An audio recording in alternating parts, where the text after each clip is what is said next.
Là, je voudrais vous faire part d'une expérience qui est absolument exceptionnelle là encore. Pendant qu'on est tous en train de travailler au déconfinement, à la rentrée scolaire le 11, à toutes ces choses pour les enfants dits visibles, eh bien, pour les enfants invisibles, il est en train de se passer quelque chose d'absolument extraordinaire. Ils ont du soutien scolaire sur leur lieu de vie. Là, nous sommes sur un des plus grands bidonvilles de Toulouse.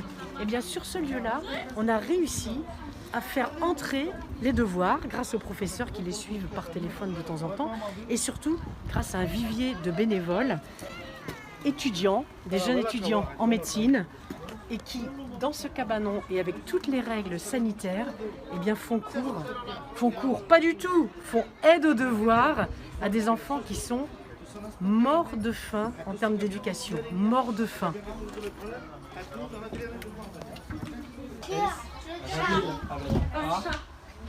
Nous avec ONS, vous avec EZ. Donc c'est l'association Rencontre en nous. D'ordinaire, tu es plutôt une association culturelle, c'est ça Nathanaël? Oui, c'est ça. Mais là, en fait, le challenge, c'est commencer l'école, avant l'école, par les devoirs, par tout ce qui n'a pas été fait forcément pendant cette crise, et on le comprend. C'est ça.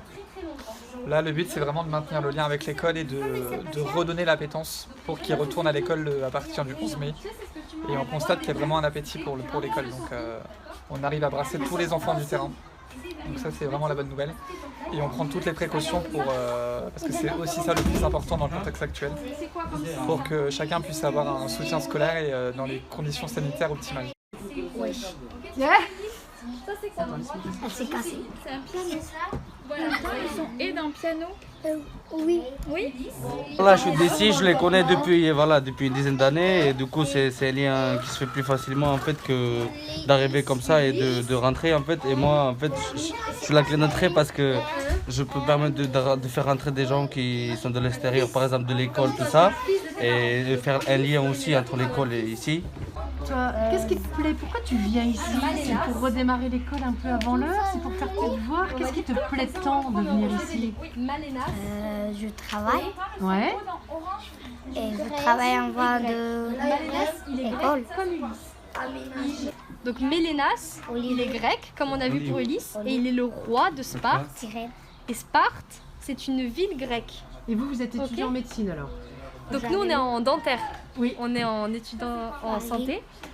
Et là, on fait faire de l'aide aux devoirs aux enfants. Donc là, il avait déjà fini ses devoirs de maths. Donc je lui ai imprimé un petit peu sur la vie des dieux grecs et sur l'histoire d'Ulysse. Ils demandent que ça. Ils sont devant à dire c'est quand que je vais passer pour faire leurs petites 30 minutes avec nous. Et ils viennent pas juste pour faire du coloriage, ils viennent vraiment pour stimuler le cerveau, pour faire bouillir un peu les neurones. Et ils en redemandent, ils disent pose-moi un calcul, fais-moi faire une multiplication, surtout les maths, ils adorent les maths. Le français un petit peu moins, mais justement si on y va avec des histoires et tout ça, ça peut peut-être être un petit peu plus chouette. Mais non, ils ont une envie débordante. Est-ce que c'est possible, selon toi, un vivier d'étudiants très très vite sur pied pour faire de l'aide aux devoirs sur du long terme? Là, on est en crise, donc on en profite. Mais est-ce que c'est possible? Est-ce que les étudiants ont envie de s'investir? Je pense que d'autant plus qu'on est des étudiants en santé, on a encore plus envie de pouvoir les aider. Et à mon avis, ça peut être rapidement mobilisable, ne serait-ce qu'en 2-3 semaines, à mon avis, on peut rapidement mettre en place un bon nombre d'étudiants qui viendraient aider pour faire du soutien scolaire. Ça peut être du long terme, ça. Oui, je Ça peut pense. être un tutorat qui fonctionne sur ces enfants que vous suivriez plusieurs années.